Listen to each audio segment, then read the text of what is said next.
Friends welcome to my channel केमन आছেন আপনারা সবাই আশা করি আমি তো ভালো আছি আর আশা করছি আপনারাও অনেক ভালো আছেন। তো আজ আমি আমার ভিডিওতে আমি বলেছি যে আমি নিজের চুলের কিভাবে যত্ন নিই, আমি নিজের চুলের জন্য কি কি করি আর সেগুলো আমি পুরো শেয়ার করেছি। সেই ভিডিওতে আমি সব কিছু বলেছি আর তার মধ্যে নতুন নতুন কিছু জিনিস আমি শেয়ার করেছি, কিছু ন্যাচারাল হোমমেড জিনিস আমি বলেছি যেগুলো আপনারা যদি ব্যবহার করেন তাহলে আপনারা নিজেরাও ফলাফল খুব সুন্দর পাবেন।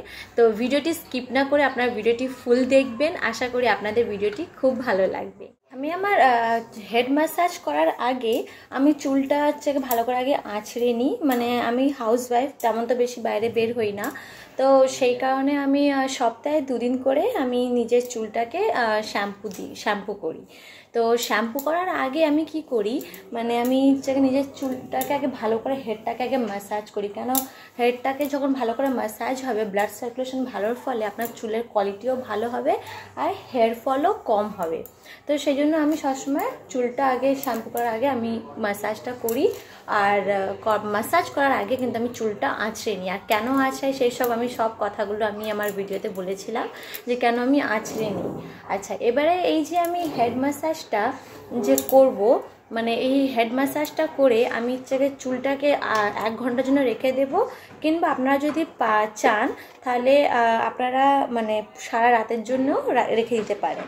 আর আমি চুলে যে হেড ম্যাসাজ করি এটা আমি দিই আপনার এর মধ্যে নারকোল তেল আর যে ওই মেথি হয় না, মেথি দানা, নারকোল আর মেথি দানাকে আমি ভালো করে একটু গরম করে নিই, তারপরে আমি সেটাকে তেল বানিয়ে আমি আমার চুলেতে লাগাই। তো ওই মেথি দানা যে কেন উপকার আপনার চুলের জন্য, কি কি কাজে লাগে, এটা নিয়ে আমি একটা ভিডিও বানাবো, পরে আমি সেই ভিডিওতে ডিসকাস করব যে কেন মেথি দানা আমি চুলে লাগাই আর এর কী উপকার আছে, কী গুণগান আছে। তো তার আগে আমি চুলটা ভালো করে একটু ম্যাসাজ করে নিই।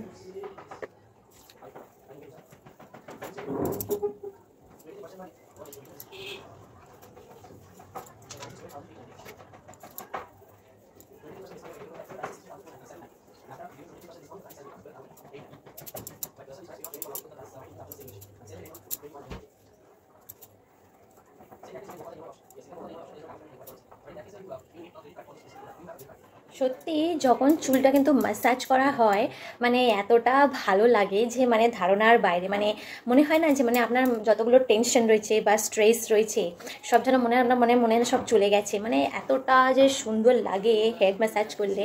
সত্যি আমার তো খুবই ভালো লাগে হেড ম্যাসাজটা করতে।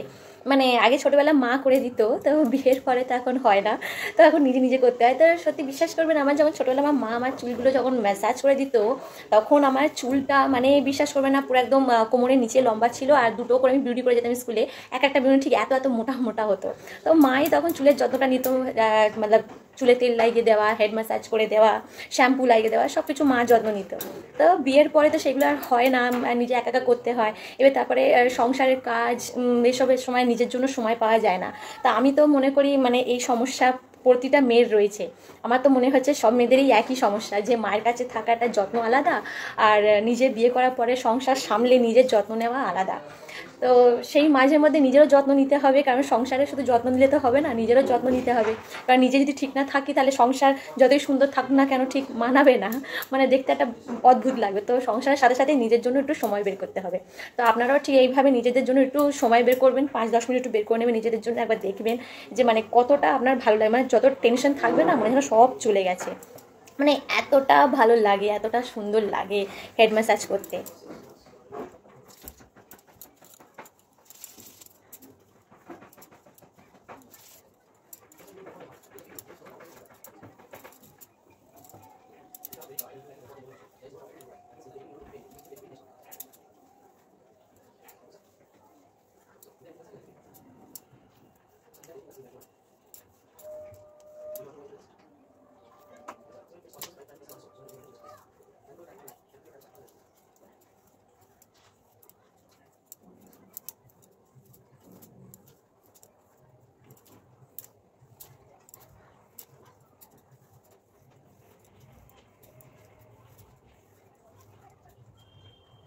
তো আমি আমার চুল ম্যাসাজ করা হয়ে গেছে, হেড ম্যাসাজ হয়ে গেছে। তো আমি অনেক সময় রাত্রেবেলা ম্যাসাজ করে শুয়ে পড়ি, তো কালকে টাইম পাইনি, একটু দেরি হয়ে গেছিলো।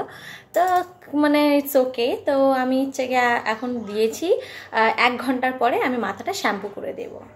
তো আমার 1 ঘন্টা হয়ে গেছে, এরপরে আমি স্নান করতে যাব। তো আমি আগের ভিডিওতে মানে ট্রেসমি শ্যাম্পু রিভিউতে আমি বলেছিলাম যে কেন আমি বটলগুলো কিনেছিলাম, বটলগুলো কেনার কি উদ্দেশ্য ছিল, তো আমি সেটা আজ বলছি। মানে আমার মাথায় এমনিতে চুল তো সেই শেষ হয়ে গেছে, তো এখন যত্ন করে ফ্লেভার একটু আনার চেষ্টা করছি। তো অনেকটা ইমপ্রুভমেন্ট হয়েছে, আগের তুলনায় আমার চুল এখন অনেকটা ইমপ্রুভমেন্ট হয়েছে। তো আমার এমনিতে মাথার চুলের শ্যাম্পু কম লাগে, কিন্তু আমার চুলটা একটু ওয়েভি হেয়ার আছে আমার, আর মানে ড্রাই হেয়ার, তো কন্ডিশনারটা একটু বেশি লাগে। তো আমি কি করেছি সেই জন্য মানে একটা মানে ম্যাজিক কন্ডিশনার ইউজ করেছি, মানে বের করেছি আমি। তো সেইটা হলো আমি প্রথমে কি করব, মানে এই আমি 2 প্যাকেট স্যাশে আমার লাগে, মানে শ্যাম্পুতে 1.5খানা লাগে আর কন্ডিশনারে 2খানা পুরো লেগে যায়। তো আমি এই দুটো স্যাশেটা পুরোটাই আমি এর মধ্যে ঢেলে দেব, এই বটলের মধ্যে।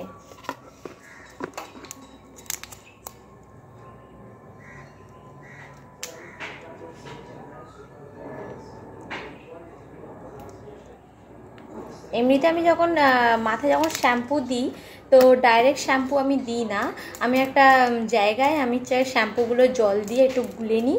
কেন জল দিয়ে গোলার ফলে শ্যাম্পু যখন পাতলা হয়ে যায় তখন সব জায়গায় ইভেনলি ভালোভাবে যায়, পরিষ্কারটা ভালো হয়। তো আমি ডাইরেক্ট শ্যাম্পু ইউজ করি না, আমি ওটাকে আগে জল দিয়ে আমি গুলে নিয়ে তারপর সেটাকে আমি মাথায় দিই। তো শ্যাম্পু কন্ডিশনার ক্ষেত্রেও ঠিক সেমনি, মানে যদি ডাইরেক্ট কন্ডিশনার যদি দেওয়া যায় তাহলে অতটা ফলাফল হয় না, কিন্তু এইটাকে আমি একটা মিরাকল তৈরি করছি আপনাকে বলছি। মানে যা আছে সব ছেনে নিই, একদম ভালো করে ছেনে নেব, এক ফোঁটাও রাখবো না এর মধ্যে, যতটা পারা যায় ছেনে ছুনে নিয়ে নেব।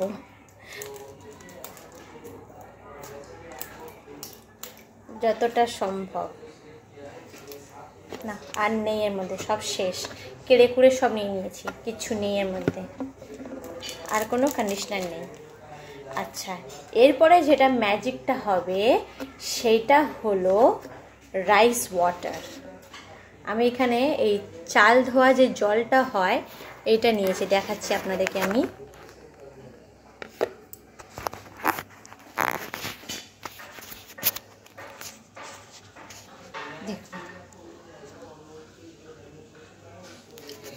এটা আমি কি করেছি, মানে আমরা যে ভাত রান্না করি না, চালটাকে আমি কি করি, প্রথম 3বার ভালো করে ধুয়ে নিই আমি। সেটাকে ধুয়ে নেওয়ার পরে সেই চালটাকে আমি 1 ঘন্টা ভিজিয়ে রাখি। তো ভিজিয়ে রাখার পর যে জলটা হয় সেটাকে রাইস ওয়াটার বলা হয়। আর এই রাইস ওয়াটারটা কিন্তু দুর্দান্ত, খুবই কাজ দেয়। আর আমি আমার পরের ভিডিওতে, মানে নেক্সট ভিডিওতে আমি বলবো যে রাইস ওয়াটার চুলের জন্য কতটা ভালো, আমি সেটা বলবো। তো জল একটু বেশি হয়ে গেছে, তো আমি একটু পরিমাণ মতো এর মধ্যে ঢেলে নেব। আমি নিয়েছি, বেশ হয়েছে, যত পরিমাণ মতন হয়েছে, মানে আমার চুলে যাতে পুরোটা যেন হয়ে যায়, দিয়ে ভালো করে সেঁকে নেব। এটা ভালো করে ফেটলে কি হয়, রাইস ওয়াটারের সাথে যা কন্ডিশনারগুলো থাকবে ভালো করে এটা হচ্ছে একদম ইয়ে হয়ে যাবে, কিছু আর লাম্পস থাকবে না, মানে পুরো ভালোভাবে একদম ডাইলিউট হয়ে যাবে। তো শেক করে নিলাম, তো আমার এটা মিরাকেল হেয়ার কন্ডিশনার রেডি হয়ে গেছে। তো এরপর আমি স্নান করে এটা মাথায় অ্যাপ্লাই করব। তো আমার স্নান করা হয়ে গেছে, এরপরে আমি আমার চুলে এইটা লাগাবো, মানে Biotique hair fall serum, anti hair fall সিরামটা আমি ইউজ করব। তো এই রিভিউটা আমি দিয়েছিলাম, তো আপনারা যদি না দেখে থাকেন তাহলে দেখতে পারেন, আর নতুন হয়ে তাহলে সাবস্ক্রাইব করে নেবেন যাতে আপনারা সব ভিডিওগুলো পেয়ে যান। তো আমি যে চুলে যে সিরামটা লাগাবো একদম ভিজে চুলে লাগাবো না, বেশ চুলটা আধশোকা মতন হয়ে যাবে, তারপরে গিয়ে লাগাবো আমি এই সিরামটা।